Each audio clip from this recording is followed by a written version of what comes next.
Lali López, maestra en ciencias médicas, bienvenida, gracias por estar con nosotros. Otra visión para tratar la depresión. ¡Hey! Ay, a ver, Hola, Pati, ¿cómo yo te quiero estás? escuchar, gracias, muy bien. Pues yo también estoy Cero muy depresión, contenta. cero Depresión y depresión. más con esta gente que nos visita en Y en el este domingo. trabajo y todo. Imagínate, la orquesta súper a gusto, no, cero depresión, pero vamos a llevar un ratito de conciencia para las personas que sí viven con un estado de depresión y que es un tema a considerar de mucha seriedad médica y sobre todo de gran investigación a lo largo de mucho tiempo. El tema de la depresión y de las emociones, por supuesto que es un tema de estudio de los médicos, pero también es un tema de estudio de los filósofos, de muchas áreas que el ser humano experimenta, porque hay que entender los sentimientos, hay que entender de dónde vienen estas emociones. Y por eso el día de hoy quise traer a la sección de salud una visión distinta y de cómo podemos ayudarnos con enfoques que tienen que ver con la neurociencia moderna, Pati. Y esto es a través de los sentidos. ¿Cómo es a través de los sentidos? Bueno, nosotros experimentamos el mundo pues por la vista, el tacto, el olfato, el sentido del equilibrio.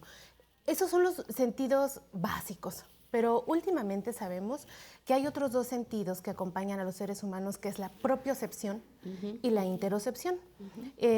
La propiocepción está todavía más definida y la interocepción no está tan definida todavía. ¿Nos explicas más o menos en qué consiste?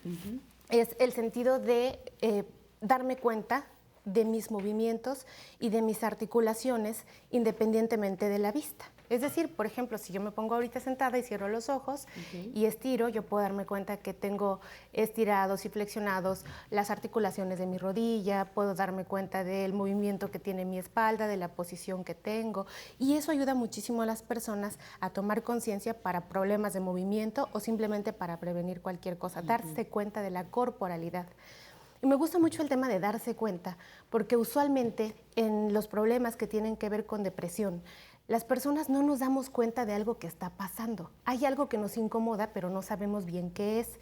A veces nos damos cuenta y somos muy perspicaces en las etapas iniciales. La depresión es una enfermedad que tiene unas clasificaciones: depresión leve, moderada, severa, y hay casos graves que nos ponen en alerta, como la distimia, y otros más, que la distimia es una depresión persistente a lo largo del tiempo, y el punto final, que puede ser el suicidio, que es algo que alarma muchísimo a las personas, a los médicos y a todo el gobierno. Y que, por cierto, será tema de la conversación en unos minutos, y mira, Pati, aprovechando.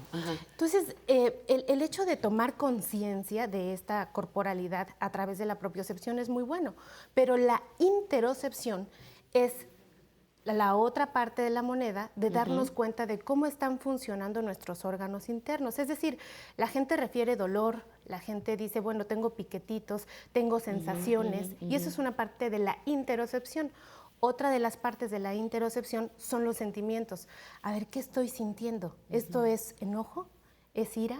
¿Es angustia?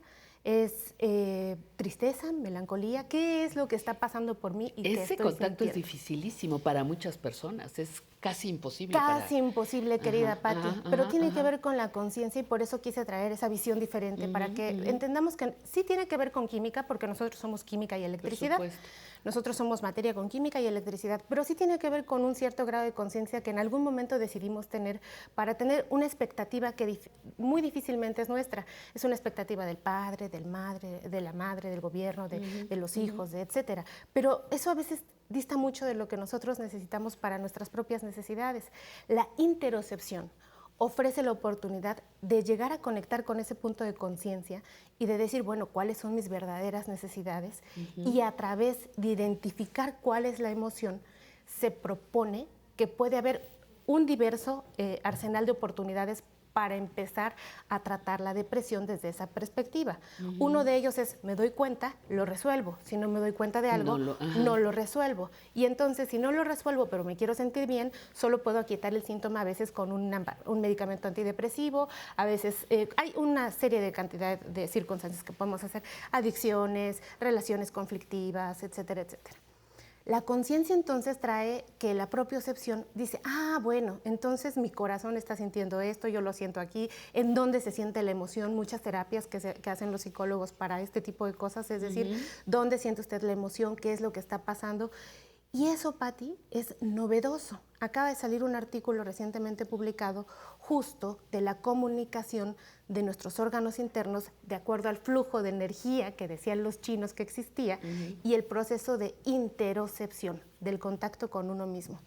Y se dieron cuenta en este artículo que a través de ciertos puntos que se utilizan en las personas con acupuntura, como una técnica más que se podría ayudar para la depresión, por supuesto, se conecta un punto que se llama punto del corazón con un punto del cerebro. Hicieron estudios de registros electrocardiográficos y registros electroencefalográficos para darse cuenta qué es lo que pasaba. ¿Qué pasaba con los sentimientos y qué pasaba con las personas y de esa forma intuir la interocepción o discriminar este proceso? Resulta que primero, antes de que se trazara el movimiento del cerebro, se trazaba el movimiento del corazón. Entonces, de ahí que nosotros vemos cómo la medicina puede tener una propuesta de cambio. Estamos viviendo una época de una medicina neurocéntrica. Todo está en el cerebro. Los antepasados, los sabios antiguos nos dijeron que no era verdad. Los ayurvédicos decían que teníamos diversos tipos de contactos, primero en el intestino, en el corazón y ahora acá. Este artículo novedoso que nos dice, oiga, usted realmente está, decía el poeta, ¿no? O sea, usted no está deprimido, está distraído. Entonces no sabemos realmente. El punto es darse la oportunidad de, en verdad, darse cuenta si uno está deprimido, está distraído o simplemente está desconectado. Porque a veces los médicos decimos, no, pues es que no responde bien, no, pues está distraído, no, pues palomita, palomita, tache, palomita, palomita, tache, palomita. Juntó usted 7 palomitas y 4 taches, depresión moderada. Entonces usted tendrá que tomar tal medicamento tanto tiempo. Entonces, bueno, quien lo hace así, hay otras formas de evaluación, ¿no? Vale la pena. No te lo hacen siempre No así. siempre es así, pero ¿No? por ejemplo los consensos para hacer grandes libros como el DSM-5 No, generalmente para el DSM-5. tienen que ver con este acuerdo de ciertas características que deben de tener subjetivamente las personas.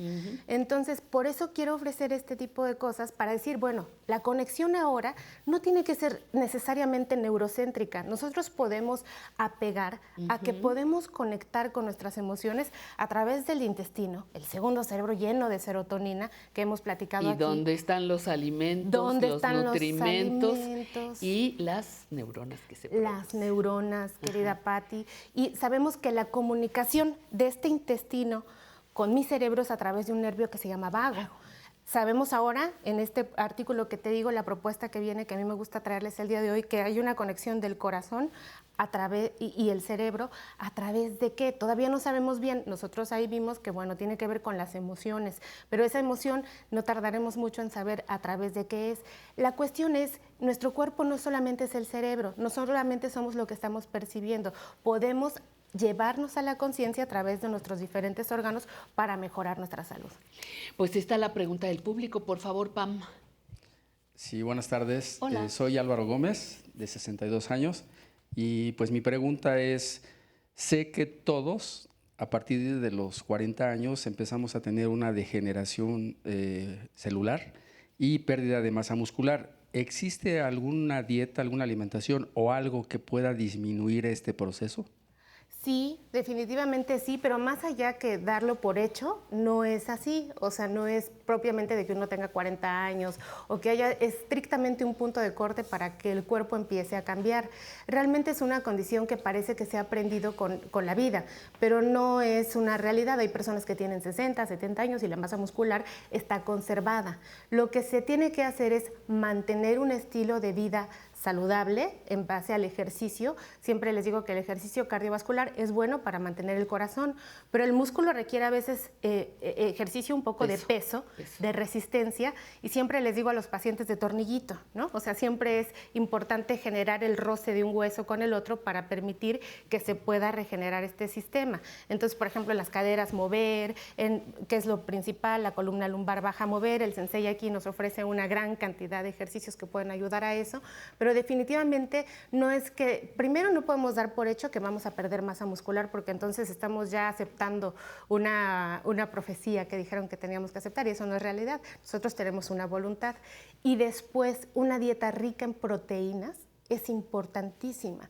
Por supuesto, no abundante en proteínas y que ya le llamemos alimento al polvo, simplemente que tomemos una buena cantidad de carne, pescado, carne roja en moderada cantidad. A mí no me gusta mucho recomendarla. El ejercicio es lo más importante y, por supuesto, estar todo el tiempo activo. Hay ahora básculas muy modernas que nos permiten revisar cuánto peso en músculo, cuánto peso en grasa, cuál es mi constitución de líquidos y además dónde es donde tengo que trabajar, porque no perdemos a veces el músculo de la misma manera. Hay personas que tendemos a disminuir masa muscular en piernas, hay quien tiende a disminuir masa muscular en brazos y esto depende ¿de qué? De la actividad y de la conciencia. A veces en el automatismo de la vida solo usamos los pies o solo usamos las manos, pero hay que usar todo el cuerpo para poder ayudar. Muchísimas gracias, Álvaro, muy amable. Gracias, Citlali, Gracias por a ti, tu querida presencia. Pati.